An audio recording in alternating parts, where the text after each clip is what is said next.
पाकिस्तान अपने मुल्क में आतंकियों को पनाह देता है और ये बात पूरी दुनिया जानती है। ऑपरेशन सिंदूर के तहत भारत ने पाकिस्तान में घुसकर आतंकी अड्डों को तबाह कर दिया।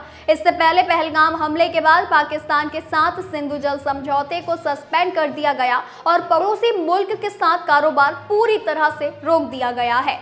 ऐसे में पहले से ही खस्ता हाल मुल्क पाकिस्तान की हालत अब और खराब हो गई है और वहां अकाल जैसे हालात बन गए हैं। पाकिस्तान की एक अखबार की रिपोर्ट के मुताबिक पाकिस्तान खाद्य सुरक्षा के लिहाज से चिंताजनक हालात का सामना कर रहा है। दिसंबर 2024 तक खाद्य मुद्रास्फीति घटकर 0.3% रह गई, जो वर्ष की शुरुआत में दोहरे अंकों से कम थी। लेकिन गरीबी और बेरोजगारी भोजन तक सबकी पहुंच में सबसे बड़ी बाधा बन रही है।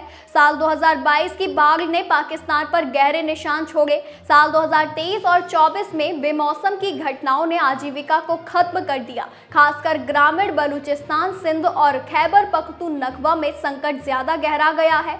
इन क्षेत्रों में जल स्तर लगातार घटता जा रहा है, जिससे कृषि घाटा बढ़ रहा है और उस पर निर्भर किसान गहरे कर्ज के जाल में फंसते जा रहे हैं। रिपोर्ट में ताज़ा आकलन के मुताबिक बताया गया है कि पाकिस्तान में 11 मिलियन लोग आईपीसी फेज 3 संकट या उससे भी बदतर हालात में हैं, जबकि 2.2 मिलियन लोगों के सामने इमरजेंसी जैसी स्थिति है।